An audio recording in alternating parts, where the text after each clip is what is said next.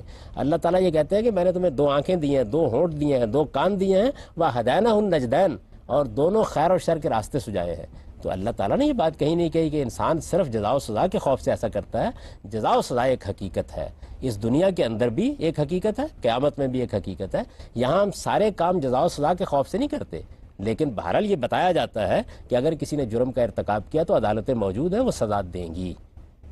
ہم محض اس وجہ سے چوری نہیں کرتے، نہیں، ہمارے اندر ایک ضمیر موجود ہے، ہمارے اندر ایک انسانیت موجود ہے، ہمارے اندر ایک خیر و شر کا شعور موجود ہے، ہمارے اندر اپنی رفت کا ایک احساس موجود ہے، ہمارے اندر ایک انا موجود ہے کہ جو نیکی سے بھی تسکین پاتی ہے، ہمارے اندر نیکی کے لیے غیر معمولی محبت موجود ہے۔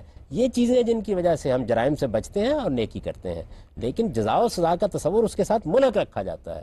قرآن نے یہ کہیں نہیں کہا کہ لوگوں کو ڈراؤ تاکہ وہ جرم نہ کریں۔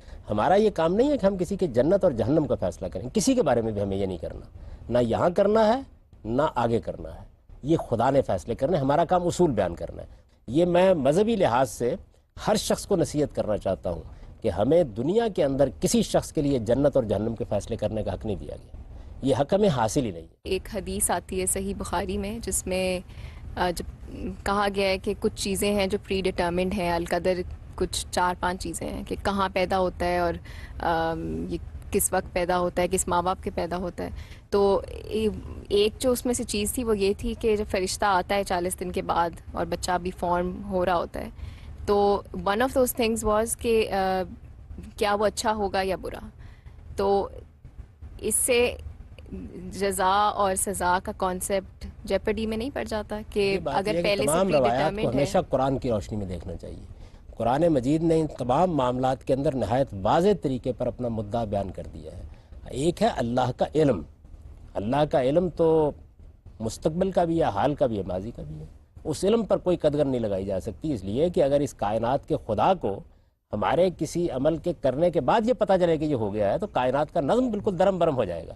اس کو مستقبل کا علم ہونا چاہیے، اس کے بغیر کائنات کو چلایا ہی نہیں جا سکتا، ورنہ تو یہ عظیم فساد میں مبتلا ہو جائے گی۔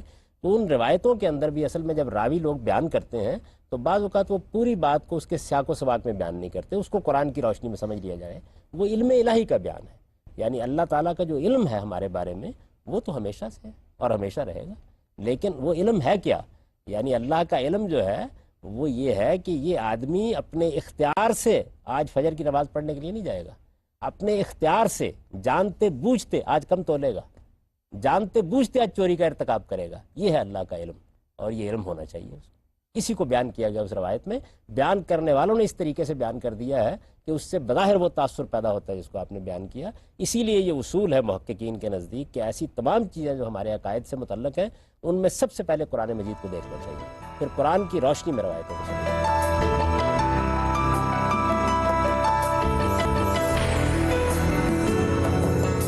اگر آخرت میں انصاف ہو تو زیادہ لوگ جہنم میں جائیں گے کیونکہ دنیا میں برے لوگوں کی تعداد زیادہ ہے، اور اگر آخرت میں رحمت ہو تو زیادہ لوگ جنت میں جائیں گے کیونکہ اللہ میاں کی رحمت قوی ہے۔ تو دانی صاحب، کیا انصاف اور رحمت دو متصادم جذبے ہیں؟ نہیں، اس کو آپ ذرا تھوڑا سا تفصیل کے ساتھ سمجھ لیجئے۔ دیکھیے بات یہ ہے کہ انصاف کا تقاضا کب پیدا ہوتا ہے؟ جب میں دوسرے کے ساتھ کوئی معاملہ کرتا ہوں جس کو آپ مذہبی اصطلاح میں حقوق العباد کہتے ہیں۔ میں نے کسی کے ساتھ ظلم کیا ہے، میں نے کسی کا مال لوٹ لیا ہے، میں نے کسی کی زمین ہضم کر لی ہے، میں نے کسی کو تھپڑ مار دیا ہے، میں نے کسی کے ساتھ زیادتی کی ہے، میں نے کسی کی جان مال آبرو کے خلاف کوئی اقدام کیا ہے، یہاں رحمت کا کوئی سوال نہیں، یہاں انصاف ملنا چاہیے۔ لیکن آخرت میں شفاعت بھی تو ہوتی ہے نا۔ میری گزارش سن لیجیے نا، یہاں پر تو اصل میں دو فریق ہیں، یعنی ایک فریق خدا ہے اور ایک فریق وہ آدمی ہے جس کے ساتھ میں نے زیادتی کی ہے، جس کے ساتھ میں نے ظلم کیا ہے، اس کو مطمئن ہونا چاہیے۔ اس وجہ سے یہ بات حدیثوں میں بھی بیان ہو گئی اور قرآن نے بھی اس کو وضاحت کے ساتھ بیان کر دیا ہے کہ جب آپ کسی کے ساتھ کوئی معاملہ کرتے ہیں تو اس میں آپ کو اس شخص کو مطمئن کرنا پڑے گا۔ اب رحمت در حقیقت خدا سے ہٹ کر اس آدمی کی طرف چلی گئی ہے، وہ معاف کرے گا تو آپ کو معافی ملے گی۔ یہ کیسے ہو سکتا ہے کہ مقتول وہاں کھڑا ہو گریبان میں ہاتھ ڈالنے کے لیے اور خدا معاف کر دے؟ ایک وہ جرائم ہیں جو اللہ سے متعلق ہوتے ہیں، یعنی جن میں کسی پر ظلم نہیں ہوتا، کسی پر زیادتی نہیں ہوتی۔ مثلا کسی آدمی نے نماز نہیں پڑھی، کسی آدمی نے روزہ نہیں رکھا ہے، کسی آدمی نے اللہ تعالیٰ کے ساتھ کوئی ایسا معاملہ کر دیا ہے کہ جو معاملہ حدود سے متجاوز تھا. اس طرح کے بہت سے امور ہیں جن کو حقوق اللہ کہا جاتا ہے, ان میں اللہ کی رحمت بہرحال غلبہ رکھتی ہے اور اسے رحمت کرنے کا حق بھی ہے. لیکن یہ کہ جہاں دوسروں کے ساتھ معاملات ہیں, ایک بڑھیا کی زمین میں نے یہاں ہتھیا لی, وہاں خدا رحمت کر کے مجھے جنت میں بھیج دے اور وہ بیچاری وہاں چلاتی رہے, تو یہ انصاف کیا ہوا؟ وہاں انصاف ملنا چاہیے. تو اس کو تقسیم کر دیا گیا ہے کہ خدا کے ساتھ میرے جو معاملات ہیں ان پر رحمت کا غلبہ ہوگا, اور انسانوں کے ساتھ جو میرے معاملات ہیں وہ ٹھیک انصاف کے مطابق ہوں گے. البتہ وہ آدمی مجھے معاف کر دے, بہت اچھی بات ہے. دیکھیے نا, اس کو بیان کیا گیا ایک روایت کے اندر کہ اگر آپ نے کسی آدمی کے ساتھ زیادتی کی ہے, قتل کر دیا کسی آدمی کو, مقتول وہاں کھڑا ہو گیا ہے, تو مقتول کو دینے دلانے کے لیے آپ کے پاس کچھ نہیں ہے, وہ معاف کر دے, بہت اچھی بات ہے. لیکن اگر اس نے مطالبہ کر دیا وہاں پہ, تو آپ کے پاس دینے کے لیے صرف نیکیاں دینی پڑیں گی, اور اگر آپ کی نیکیاں ختم ہوں گی اور اس کا مطالبہ ختم نہیں ہوا تو پھر اس کی برائیاں لینی پڑیں گی, اس لیے کہ وہاں لین دین تو نیکیوں اور برائیوں کی بنیاد پر ہوگا. تو اس کو تقسیم کر کے سمجھ لے کہ یہ رحمت کے معاملے میں ہمیں پوری طرح متنبع رہنا چاہیے کہ رحمت کا تعلق اصل میں حقوق اللہ سے ہے. اللہ تعالیٰ, دیکھیے حدیثوں میں یہ بات آتی ہے, قرآن مجید کے اشارات سے بھی معلوم ہوتا ہے, آپ نے کوئی تسبیح کر ڈالی ہے, آپ نے کوئی نیکی کا کلمہ ادا کر دیا ہے, اللہ معاف کر دیتے ہیں. اللہ اپنے معاملات کو معاف کرتے ہیں اور ان کو وہی معاف کرنے بھی چاہیے. لیکن انسانوں کے معاملات کے اندر تو انہوں نے عدالت قائم کرنی ہے اور وہاں انصاف دینا ہے. یعنی آپ کے خیال میں جن لوگوں نے ہیروشیما اور ناگاساکی کے اوپر بم چلا دیے, جنہوں نے ڈیزی کٹر بموں سے انسانوں کو پگھلا ڈالا, جو آج معصوم انسانوں کے پرخچے اڑا دیتے ہیں, ان کے بارے میں خدا کی رحمت کو وجود میں آنا چاہیے یا خدا کی عدالت کو قائم ہونا چاہیے؟ صاحب, جب امریکہ نے جاپان کے اوپر ایٹم بم گرایا تو وہ جاپانیوں کے لیے تو ظلم تھا, لیکن امریکہ کے لیے وہ جنگ کے خاتمے کی علامت تھی, امریکیوں کے لیے وہ خوشی کا پیغام تھا. تو ایک قوم کا ظلم دوسری قوم کے لیے ظلم نہیں ہوتا. اگر ایسا ہی ہوتا تو امریکہ معافی نہ مانگتا اس پر, پھر تو آج بھی انہیں کہنا چاہیے تھا کہ ہم نے بالکل درست کیا تھا. یہ معلوم ہو گیا کہ اس وقت انسانیت پر بہیمیت نے غلبہ پا لیا تھا, حیوانیت نے غلبہ پا لیا تھا. جنگ کو ختم کرنے کا یہ طریقہ نہیں تھا کہ آپ بے گناہ انسانوں کے خلاف اقدام کر ڈالیں. جنگ کی بھی ایک اخلاقیات ہے, آپ کمبیٹنٹس کے خلاف لڑتے ہیں, مقاتلین کے خلاف لڑتے ہیں, لڑنے والوں کو آپ سزا دیتے ہیں. وہ لوگ کے جو اپنے گھروں میں بیٹھے ہوئے تھے, وہ بچے جو اسکولوں کو جا رہے تھے, وہ بوڑھی عورتیں جو بازار میں شاپنگ کے لیے نکل رہی تھی, انہوں نے کیا قصور کیا تھا؟ یعنی جو اسلام نے اخلاقیات سکھائی ہے ہمیں جنگ کی, اس میں تو یہ ہے کہ عین میدان جنگ میں اگر کوئی آدمی ہتھیار پھینک دے تو آپ اس کے خلاف کارروائی نہیں کر سکتے. یہ تو دور جدید کی بدقسمتی ہے کہ اب مسلمان بھی بے گناہوں کو مارنا اپنے لیے جائز سمجھنے لگ گئے ہیں, ورنہ جس پیغمبر کے ہم ماننے والے ہیں اس کے ہاں تو اس کا کوئی تصور نہیں. تو اس وجہ سے امریکہ نے اگر اس چیز کا ارتکاب کیا اور واقعی انسانی ضمیر کے لحاظ سے کوئی اچھا کام تھا, تو پھر جا کر اس کی معافی بھی نہیں مانگنی چاہیے تھی. یہ خود اس بات کا ثبوت ہے کہ اس وقت بھی جانتے تھے اور ضمیر اس بات کی شہادت دیتا تھا. اس پر تبصرہ کیا قرآن مجید نے کہ بل الانسان علی نفسہ بصیرہ ولو القی معاذیرہ, انسان اپنے جرائم پر خود آگاہ ہوتا ہے اگرچہ بہانے تراش رہا ہوتا ہے. وقت گزرنے کے ساتھ بہانے ختم ہو جاتے ہیں, حقیقت کا اعتراف ہو جاتا ہے. یہ انسانی ضمیر کی گواہی ہے کہ غلط کام غلط ہے, وہ ہر حال میں غلط رہے گا, اس کی توجیحات کرنے کی کوشش نہیں کرنی چاہیے. یہ بہادروں کا کام نہیں ہے, بزدلوں کا کام ہے کہ وہ بے گناہوں کو مار کر جنگ. سوال یہ کہ انسان جو ہے وہ اپنے حالات کا ایک پروڈکٹ ہے, جیسے جو اس کے ساتھ ہوتا ہے وہ اسی طرح اس کی پرسنالٹی فارم ہوتی جاتی ہے. تو اگر کوئی کرمنل ہے, اس کی جو ساری لائف ہے اس میں نیگیٹو چیزیں ہوتی رہی ہیں اور وہ اس کے اثر سے نیگیٹو ہو گیا, تو اس میں اس کا کیا قصور؟ انسانی شخصیت کا میری بہن ناقص تجزیہ ہے. انسان کے اندر جس طریقے سے خواہشات ہیں, رغبتیں ہیں, جس طرح وہ معاشرے سے متاثر ہوتا ہے, اسی طرح ایک بڑا سٹرونگ, بڑا قوی, بڑا غیر معمولی ارادہ اس کے اندر ہے. جس وقت وہ اس ارادے کو روبہ عمل کرتا ہے تو وہ ہر چیز پر غلبہ پا لیتا ہے. چنانچہ آپ دیکھیے کہ بدترین ماحول کے اندر بہترین لوگ پیدا ہوتے ہیں. فرعون کے گھر میں آسیہ موجود ہوتی ہے اور نوح کے گھر میں وہ بیٹا پیدا ہوتا ہے کہ جس کے اوپر لازماً عذاب آ جاتا ہے. تو اس وجہ سے ماحول اثر انداز ہوتا ہے, اس میں کوئی شک نہیں, لیکن انسان کے اندر کا ارادہ اس سے زیادہ قوی ہے اور وہ ہم روز دیکھتے ہیں کہ اس کا ظہور ہوتا ہے.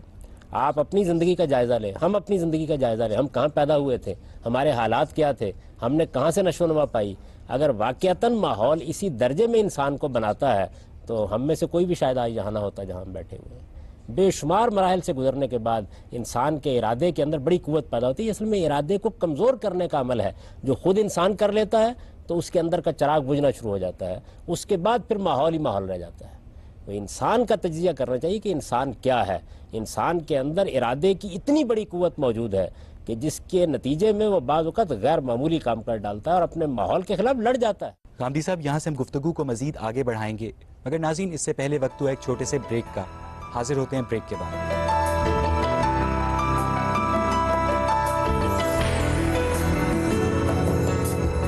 جی اگر آپ کوئی سوال کرنا چاہتے ہیں تو پوچھیے. جس عذاب کی وعید سے ہمیں قبر میں ڈرایا جاتا ہے کہ قبر میں بھی تمہیں ایک عذاب ملے گا, اس کی حقیقت کیا ہے؟ جی بہت اچھا سوال آپ نے کیا. دیکھیے دنیا میں 3 طرح کے لوگ ہیں. ایک وہ لوگ ہیں کہ جن کا سرکش ہونا بالکل واضح ہے, جن کے بارے میں کسی حساب و کتاب کی ضرورت نہیں ہے, جنہوں نے خدا کے مقابلے میں اپنے آپ کو کھڑا کر لیا, ایسے جرائم کا ارتکاب کر دیا کہ جس کے بعد اب کوئی میزان لگانے کی ضرورت باقی نہیں رہی. اس کی مثال ہے جیسے فرعون ہے, جس طرح ابو جہل ہے, جس طرح ابو لہب ہے. ان لوگوں کے ساتھ جزا و سزا کا معاملہ قیامت سے پہلے مرنے کے فوراً بعد شروع ہو جاتا ہے. اس کو قرآن نے بیان بھی کر دیا ہے. یہ جزا و سزا کس نوعیت کی ہوتی ہے؟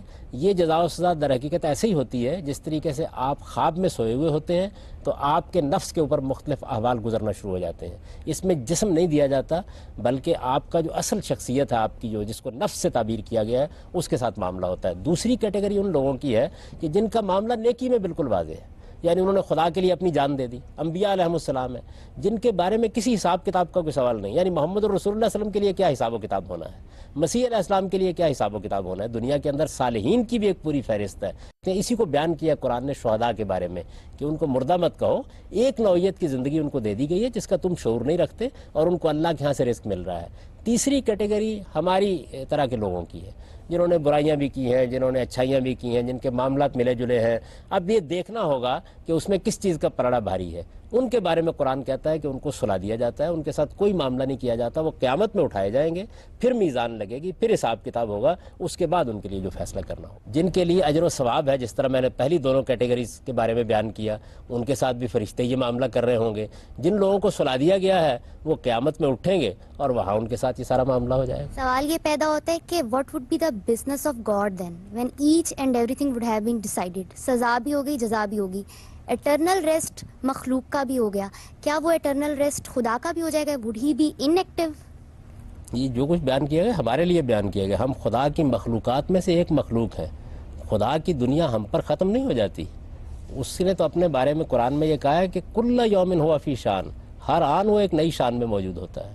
تو اس وجہ سے تو ہمارے بارے میں گفتگو ہو رہی ہے. انسان کو اپنے He is watching us over. بعد میں کیا؟ جی بعد میں اس کی بہت سی دنیایں موجود ہیں. ابھی تو اس نے یہ بھی نہیں بتایا کہ جنت میں اسے ہم سے کیا کام لینا ہے. یہ وہاں جا کے معلوم ہوگا ہمارے ساتھ کیا معاملہ ہونا ہے. اس ابدی دنیا میں ارتقاء کے کیا منازل ہیں, اس میں بقائے دوام کا مقصد کیا ہے. یہ ساری چیزیں وہاں ہم پر واضح ہوں گی. یہاں صورتحال یہ ہے کہ دنیا میں آنے کے بعد جب شعور کی عمر کو پہنچتے ہیں تو اس دنیا کے مقاصد کچھ واضح ہونا شروع ہوتے ہیں, اور جب واضح ہونا شروع ہوتے ہیں تو رخصت ہو جاتے ہیں. تو اس دنیا کو آپ صرف جزا و سزا کے حوالے سے نہ دیکھیں. خدا نے اگر ایک ابدی دنیا بنائی ہے تو بہت غیر معمولی مقاصد کے لیے بنائی ہوگی. وہ مقاصد کیا ہیں وہ ہمارے سامنے وہاں آ جائیں گے. ایک حصہ ہے جو ہمیں بتا دیا گیا ہے. انسان کا کام صرف یہی نہیں ہے کہ وہ ہر چیز کو جان لے, وہ یہ جان لیتا ہے کہ میں کیا نہیں جان سکتا. تو جتنا ہم جان سکتے ہیں اتنا ہمیں بتا دیا گیا ہے. یہ ہماری زندگی ہے جس نے ابدی دنیا میں بدل جانا ہے. ابدی دنیا کے مقاصد کیا ہیں ان سے یہاں پردہ نہیں اٹھایا گیا, لیکن صاف معلوم ہوتا ہے کہ وہ پروردگار جس نے یہ عارضی دنیا بنا کے اس میں اتنا تنوع, اتنی ندرت, اتنی جدت پیدا کر دی ہے, وہ معلوم نہیں وہاں ارتقاء کے کیا مراحل پیدا کر دے گا اور کیا چیزیں پیدا کر دے گا, اور وہ ہم پر ختم نہیں ہو جاتا. قرآن تو مکمل کتاب ہے, تو اس میں تو ہر چیز کا ذکر ہے کہ جنت میں یہ ملے گا وہ ملے گا. تو یہ بھی ذکر ہونا چاہیے تھا کہ کیا مقاصد ہم سے, کیا مقصود ہوگا. قرآن کا کوئی صحیح تعارف نہیں ہے. قرآن ہمارے لیے جو ہدایت چاہیے اس کو مکمل طور پر بیان کرتا ہے. یعنی پوری کائنات کے بارے میں اطلاعات نہیں دیتا. یہ نہیں بتاتا کہ خدا کی کائنات کیا ہے, خدا کی کائنات کی کیا وسعتیں ہیں. اس کے بارے میں تو قرآن کا بیان دیکھیے کیا ہے. قرآن یہ کہتا ہے کہ خدا کی آیات اور خدا کی نشانیاں اور خدا کی کائنات اور خدا کس طریقے سے معاملہ کر رہا ہے. اگر سارے سمندر سیاہی بن جائیں اور سارے درخت قلم بن جائیں تب بھی وہ آیات ختم نہیں ہو سکتی. آخر انسان کی پیدائش کا مقصد ہی کیا ہے؟ تخلیق آدم کا پرپس کیا ہے؟ بہت بڑا مقصد ہے جی. اللہ تعالیٰ نے ایک باشعور مخلوق ابدی طور پر جینے کے لیے پیدا کر دی. یعنی میں ازلی تو نہیں ہوں. نہ پیدا کرتا تو نہ جیتے ہم. پیدا ہی کیوں کیا؟ یعنی اللہ میاں نے صرف اپنے کھیل تماشے کے لیے پیدا کر دیا. یہ اس کی تخلیقی فعالیت کا ظہور ہے. کھیل تماشا تو تب ہوتا ہے جب اس کا کوئی مقصد نہ ہوتا. جب یہ ایک مقصد کی طرف آگے بڑھ رہی ہے اور وہ مقصد اتنا غیر معمولی ہے کہ جزا بھی ہونی ہے، سزا بھی ہونی ہے، ایک عظیم جنت بھی آباد ہونی ہے اور تزکیے اور پاکیزگی کی بنیاد پر اس کو آباد ہونا ہے، پھر یہ کھیل تماشا کیسے ہوا؟ اس کا جواب دیا قرآن مجید میں کہ اگر ہمیں کھیل تماشا کرنا ہوتا تو اس دنیا کو بنانے کی کوئی ضرورت نہیں ہے، ہم اپنے ہاں کھیل تماشا منعقد کر لیتے۔ یہ بھی تو بیان ہوتا ہے نا کہ ہم نے جن و انس کو اپنی عبادت کے لیے پیدا کیا، تو کیا یہ اس بات سے متصادم اس آیت کا صحیح ترجمہ کیجئے، اس کا صحیح مفہوم یہ ہے کہ ہم نے جنوں اور انسانوں کو اس لیے پیدا کیا کہ ہمارے بندے بن کر رہیں، سرکش ہو کر دنیا میں زندگی بسر نہ کریں۔ عبادت کا لفظ وہاں اپنے لغوی مفہوم میں استعمال ہوا ہے، یعنی اس کا مطلب وہ عبادات نہیں ہے جو نماز روزے کی صورت میں ہے، وہ بھی ہمارے لیے لازم ہے، لیکن اس کا مطلب یہ ہے کہ وہ میرے بندے بن کر رہیں، اس احساس کے ساتھ جئیں کہ میں ان کا خدا ہوں اور انہیں ایک دن میرے سامنے جواب دہ ہونا ہے۔ تو یہ چیز جو ہے یہ اگر پائی نہیں جاتی تو پھر تو انسان سرکشی کرے گا۔ سر جب آپ رحمت کی بات کرتے ہیں، سر آپ وہ کہتے ہیں جسے چاہے دے دے، ٹھیک ہے، why not any one specific, کسی بندے کی خواہش ہے۔ سر میں رضائری نیکیاں کرتا ہوں، مجھ پر وہ ٹریٹمنٹ کیوں نہیں آتی؟ میں نے کئی ایسے کام کیے ہیں جو کہ ایون وہ لوگ جو کہ جن کے ایک کام پر ان کو وہ ملتی ہے رحمت۔ دنیا کے بارے میں پوچھ رہے ہیں، آخرت کے بارے میں پوچھ رہے ہیں؟ سر دونوں سر۔ نہیں، دونوں میں قانون الگ الگ ہے۔ دنیا کا قانون امتحان کا قانون ہے، دنیا جزا و سزا کے لیے نہیں بنائی گئی۔ امتحان کے لیے تو یہ ضروری ہے کہ کسی کو دیا جائے کسی کو نہ دیا جائے، یہ دو دنیایں الگ الگ اصولوں پر بنی ہیں۔ یہ دنیا امتحان اور آزمائش کے لیے بنی ہے، امتحان اور آزمائش میں تو لازماً یہی طریقہ اختیار کیا جائے گا، کسی کو دے کر آزمایا جائے گا، کسی سے لے کر آزمایا جائے گا۔ جزا اور سزا حقیقت ہے دنیا میں بھی اور آخرت میں بھی۔ تو ابھی آپ نے کہا کہ دنیا جو ہے وہ جزا اور سزا کے لیے نہیں ہے بلکہ یہ آزمائش کے لیے ہے، تو یہ تضاد کیسا آپ کی؟ میں نے یہ بتایا تھا آپ کو کہ یہ دنیا امتحان کے لیے بنی ہے، یہاں بھی ایک درجے میں جزا و سزا ہوتی ہے، یعنی یہ جزا و سزا حتمی نہیں ہے۔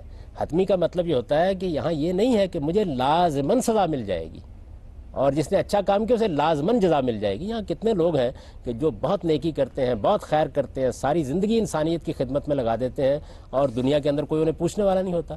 کتنے جرائم پیشہ لوگ ہیں کہ جن کے گلے میں ہاتھ ڈالے جاتے ہیں۔ تو اس وجہ سے اس دنیا میں جزا و سزا ہوتی ہے لیکن حتمی نہیں ہے۔ قیامت میں جو جزا و سزا ہوگی وہ لازمی اور حتمی جزا و سزا ہے۔ اور یہ بات پوچھ رہے تھے رحمت کی، دیکھیے رحمت کا تعلق پیدا ہوتا ہے ان معاملات میں جو خدا سے متعلق ہے، ان میں بھی پہلے انصاف دے دیا جائے گا، انصاف کے خلاف کوئی بات نہیں ہوگی، اس کے بعد رحمت کا دائرہ شروع ہوگا۔ یعنی بے انصافی کا دائرہ نہیں ہو سکتا کسی جگہ۔ آپ نے اگر نیکی کی ہے تو نیکی کی جزا آپ کو مل جائے گی، آپ نے برائی کی ہے تو برائی کی سزا آپ کو مل جائے گی، انصاف ہو جائے گا، انصاف کے بعد رحمت شروع ہوتی ہے۔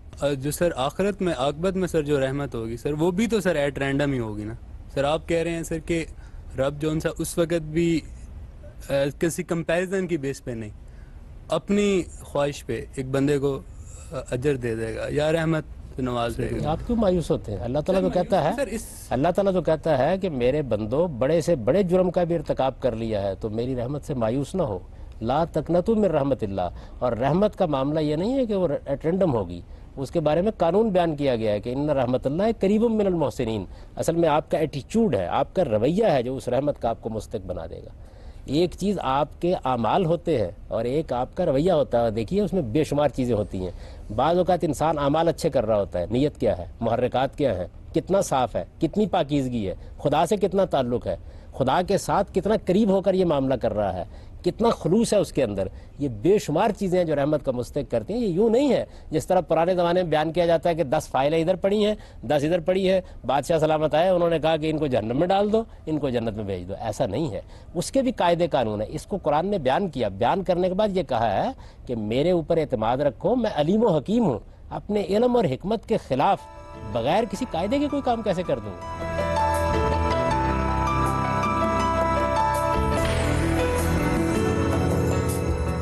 سوال یہ ہے کہ حضرت موسیٰ سے بھی قتل ہوا تھا، ان کی سزا ان کو آخرت میں کیا ملے گی؟ اگر آپ کہیں کہ جی غصے میں آ کر ان سے وہ قتل ہوا تھا تو کیا آج کے دور میں یا اس وقت کے دور میں کوئی بھی شخص جو غصے والا ہے وہ غصے میں آ کر کسی کو قتل کر دے تو اس کی کوئی سزا نہیں ہوگی؟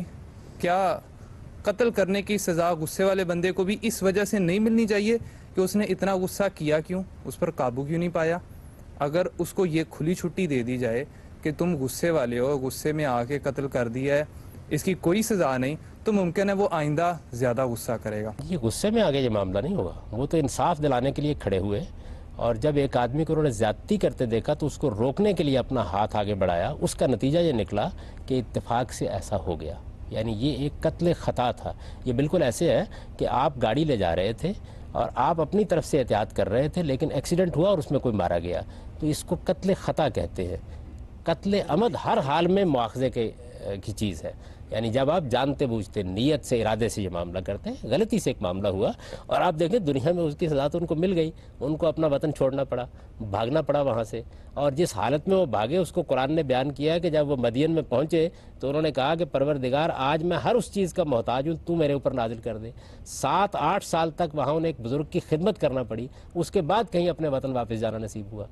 تو اس وجہ سے اس طرح کے معاملات بھی اللہ تعالیٰ مواخذہ کر ڈالتے ہیں. اس کے کچھ فوائد بھی تھے لیکن یہ کہ انہوں نے کسی جرم کا ارتکاب جانتے بوجھتے نہیں کیا تھا. میرا سوال یہ ہے کہ خدا جو ہے اومنیسینس ہے, یعنی وہ جانتا ہے کہ فیوچر میں کیا ہونا ہے, اس کے لیے ٹائم ایگزسٹ نہیں کرتا.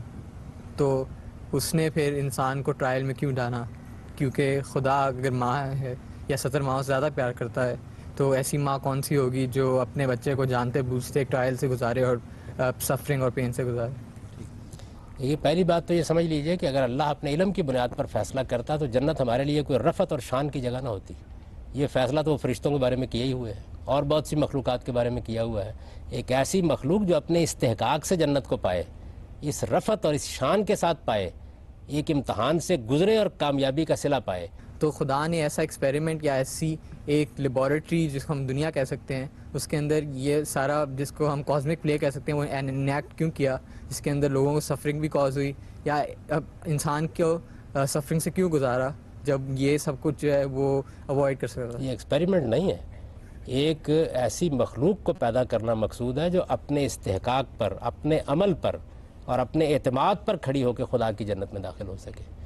جو سائنسدان ایکسپیریمنٹ کرتا ہے وہ مادی اشیاء کا ایکسپیریمنٹ ہوتا ہے. یہ ایک باشعور مخلوق ہے, اس کے ساتھ ایک معاملہ کیا گیا ہے, اس کو شعور دیا گیا, خیر و شر کا شعور دیا گیا, ارادہ دیا گیا, اختیار دیا گیا, اور اللہ تعالیٰ نے کوئی زیادتی نہیں کی. سوال یہ ہے کہ اللہ تعالیٰ نے تو آپ کو جنت کی طرف بلایا ہے. قرآن کہتا ہے واللہ یدعو الی دار السلام. انسان اپنے شعور کے ساتھ اپنے اوپر زیادتی کرتا ہے, اپنے ساتھ ظلم کرتا ہے اور اپنے نفس پر بھی ظلم ڈھاتا ہے. اللہ تعالیٰ تو 70 ماہوں سے بھی زیادہ شفیق ہیں, اس لیے کہ وہ تو آپ کو بلا رہے ہیں سلامتی کی طرف.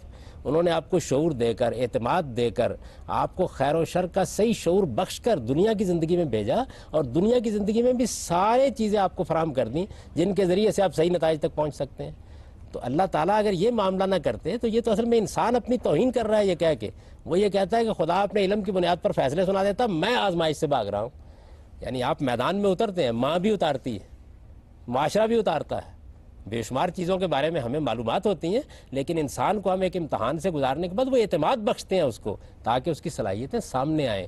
پھر صلاحیتیں ایک پوشیدہ خزانہ ہوتی ہیں, ان کو جب تک سامنے نہ لایا جائے وہ اپنی نشو و نما پا کے اپنی کامل صورت میں ظہور پذیر نہیں ہوتی. اگر خدا کے لیے تو کچھ پوشیدہ نہیں ہے تو خدا نے پھر جان کے انسان کو پین سے کیوں گزارا؟ نہیں, خدا نے اپنے علم میں اضافہ کرنے کے لیے یہ نہیں کیا, آپ کو اعتماد بخشنے کے لیے کیا تاکہ آپ اس دنیا میں آباد ہوں جہاں آپ کی ایک مستقل شخصیت وجود میں آئے. اسی تو انسان کا شرف ہے.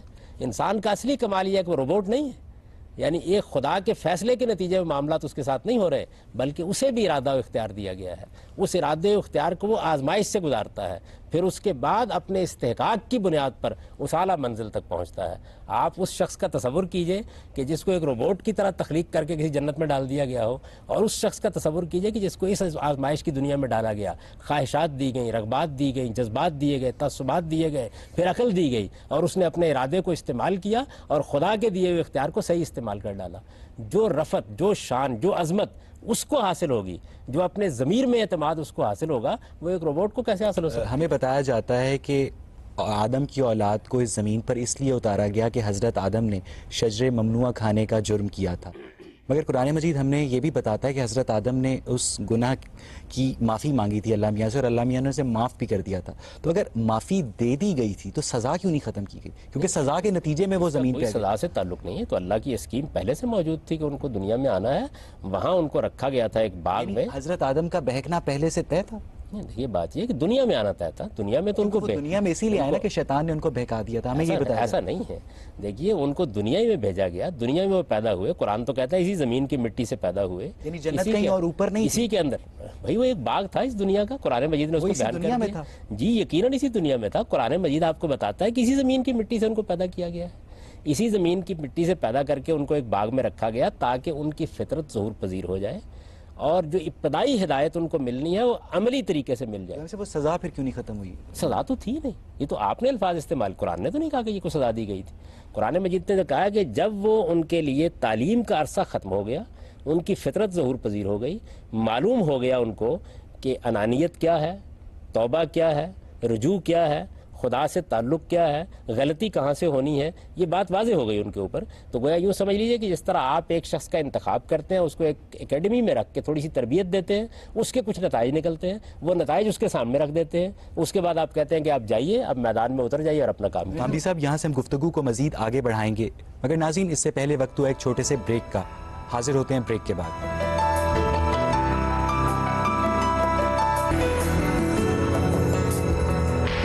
جیسے ہم نے پہلے بات کرتے ہوئے کہا کہ سزا کے خوف سے کوئی نیک عمل کرنا شروع کر دے, یہ نہیں کہا گیا کہیں بھی. لیکن ہمیں دیکھتے ہیں, ہم پڑھتے آئے ہیں, ہم سنتے آئے ہیں کہ پہلی قوموں پہ جو عذاب آئے ہیں وہ اسی طرح آئے ہیں کہ تم اگر یہ کام نہیں کرو گے تو تم پر عذاب بھیجا جائے گا, نازل کیا جائے گا. کیا اس کی کیا تشریح ہوگی, آپ واضح کر دیجیے. یہ بات یہ دعوت کی بنیاد نہیں ہے. جزا و سزا کا تصور تو موجود ہے, وہ دنیا میں بھی موجود ہے, آخرت میں بھی موجود ہے, لیکن انسان کو کس بنیاد پر پکارا جاتا ہے. یہ جن قوموں کا آپ نے حوالہ دیا ان کو بھی یہی کہا گیا کہ تمہارا ضمیر گواہی دیتا ہے, تمہاری عقل گواہی دیتی ہے, تمہاری فطرت گواہی دیتی ہے, تم نیکی کا راستہ اختیار کرو. پھر ان کو بتایا گیا کہ تم علم اور عقل کی بنیاد پر بات ماننے کے لیے تیار نہیں ہو تو ہم دنیا کے اندر وہ قیامت برپا کر کے دکھائیں گے جو سب انسانوں کے لیے آخرت میں برپا ہونے والی ہے. تو چھوٹے پیمانے پر قوم نوح کے لیے, قوم سمود کے لیے, قوم عاد کے لیے وہ قیامت برپا کر کے دکھائی گئی. اس میں پھر یہ کہا گیا کہ اسی دنیا کے اندر اخلاقی قانون روبہ عمل ہوگا. جس طریقے سے طبعی قوانین اٹل ہیں اسی طرح اخلاقی قانون بھی اٹل ہو جائے گا, اور تم اگر منکر ہو کر کھڑے ہو جاؤ گے تو دنیا ہی میں تم پر عذاب آ جائے گا, اور اگر تم نیکی کا راستہ اختیار کر کے پیغمبر کو مان لو گے تو دنیا میں تم کو سرفرازی دی جائے گی. یہ اس موقع کے اوپر کہا گیا جیسے پوری انسانیت کو کہا گیا ہے, اور پھر وہ پیشین گوئی حرف بحرف پوری ہو گئی. رسالت مآب صلی اللہ علیہ وسلم کے بارے میں بھی یہی ہوا. رسالت مآب صلی اللہ علیہ وسلم کی پوری دعوت کی تاریخ ہمارے سامنے موجود ہے. قرآن مجید نے کیا کہا کہ یہ کہا تمہاری فطرت یہ کہتی ہے, تمہارا علم یہ کہتا ہے, تم خود جانتے ہو کہ حق یہ ہے, اس کو قبول کرو.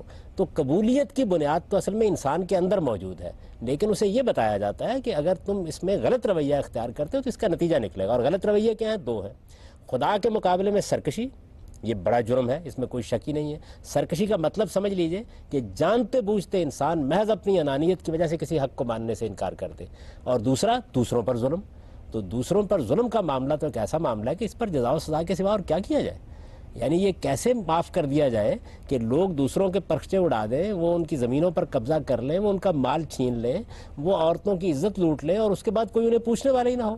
اس کے معنی تو یہ ہوں گے کہ یہ دنیا پھر رام کی لیلا ہے, یزنا کی تماشا گاہ ہے, پھر تو یہ کھلنڈرے کا کھیل ہے, اس کے سوا کچھ بھی نہیں ہے. تو جزا و سزا کا دنیا میں ہونا, جزا و سزا کا آخرت میں ہونا, یہ اس چیز کو لازم نہیں کرتا کہ انسان کو صرف ڈرا کر کہا جا رہا ہے کہ آپ صحیح بات مانیں. یہ ایک حقیقت ہے جو بیان کی جا رہی ہے.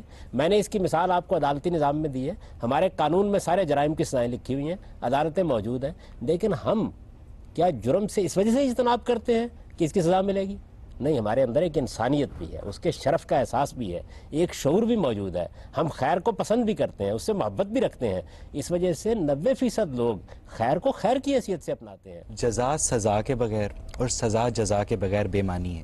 تو کیا اچھے لوگوں کو برے لوگوں کا شکر گزار ہونا چاہیے جن کی برائی نے ان کی اچھائی کو شناخت دی؟ وہ کہتے ہیں نا, there would be no winners if there would be no losers. یہ تو تب ہوتا جب انسان کے خارجی سے فیصلہ ہوتا. قرآن مجید تو ہم کو یہ بتاتا ہے کہ میرے اندر وہ شعور موجود ہے. اگر دوسرے انسان نہ بھی ہوتے تب بھی میں خیر اور شر کا شعور بھی رکھتا ہوں, خیر سے محبت بھی کرتا ہوں, برائی سے ایک طبعی اور فطری نفرت بھی رکھتا ہوں. تو اس لیے میرے اندر وہ عدالت لگی ہوئی ہے, اس کے لیے مجھے کسی باہر کسی کا شکر گزار ہونے کی ضرورت نہیں. مگر ہم صاحب, ایک بندہ اگر یہاں میری بیوی سے ہاتھ ملائے تو وہ برائی سمجھی جائے گی, لیکن اگر فرانس میں ہاتھ نہ ملائے تو وہ وہاں برائی سمجھی جائے گی. تو کیا برائی کا معیار ایک ہی؟ نہیں, دیکھیے یہ برائی اور بلائی میں کچھ چیزیں ایسی ہیں کہ جو ابدی ہیں, ازلی ہیں, فطری ہیں, وہ مطلق ہیں. وہ ہمیشہ سے پوری انسانیت کے نزدیک برائی سمجھی جاتی ہیں. ایک ہے ان کا اپلائیڈ پہلو، یہ جو پہلو ہے یہ اصل میں سماجی اخلاقیات سے تعلق رکھتا ہے. اس میں تبدیلیاں آتی رہتی ہیں اور ان کی بنیاد پر کوئی جزا و سزا بھی نہیں. اخلاقیات ایبسولوٹ نہیں ہوتی، کبھی بھی نہیں ہوتی، وہ تو تبدیل ہوتی رہتی ہیں. جو بنیادی چیزیں ہیں قرآن نے اسی لیے الگ الگ ان کو کیا. اس نے یہ بتایا کہ 6 چیزیں ایسی ہیں جو انسانی فطرت کے اندر بھلائی کی حیثیت سے اللہ تعالیٰ نے ودیت کرتی ہیں. ایک عدل ہے، دوسرے احسان ہے، تیسرے رشتہ داروں کے ساتھ حسن سلوک ہے. یہ مثبت باتیں ہیں. منفی طور پر بھی 3 باتیں بیان کر دی. ایک فحش سے اجتناب ہے، دوسرے حق تلفی سے اجتناب ہے، اور تیسرے کسی کی جان مال آبرو کے خلاف زیادتی سے اجتناب ہے. یہ 6 باتیں انسان کی فطرت ہیں، یہ کبھی تبدیل نہیں ہوتی. لیکن ان کی بنیاد کے اوپر جو سماجی اخلاقیات وجود میں آتی ہے اس میں بہت تبدیلی آتی ہے. مثلا آج سے 50-100 سال پہلے ہمارے ہاں کوئی آدمی اگر ننگے سر اپنے والد کے سامنے چلا جائے تو برائی سمجھی جاتی تھی، آج نہیں سمجھی جاتی. تو ان میں تبدیلیاں آتی رہتی ہیں. جناب صاحب بائبل تو یہ کہتی ہے کہ شیطان نے سانپ بن کر آدم اور حوا کو بہکایا تھا. اسی وجہ سے یہ ضروری ہے کہ بائبل کا مطالعہ بھی قرآن کی روشنی میں کیا جائے، روایات کا مطالعہ بھی قرآن کی روشنی میں کیا جائے. قرآن مجید اس وقت مستند ترین چیز ہے جو اللہ تعالیٰ کی طرف سے ہمارے پاس ہے. وہ تو کسی جگہ یہ بات نہیں کہتا کہ ہم نے سزا کے طور پر دنیا میں آدم و حوا کو بھیجا ہے. وہ تو یہ کہتا ہے کہ دیکھیے وہاں کیا امتحان کیا گیا. وہ بڑی خوبصورت چیز ہے. اس میں کیا یہ گیا کہ انسان کو یہ بتا دیا گیا کہ 2 جگہیں ہیں جہاں سے شیطان اس کو بہکائے گا.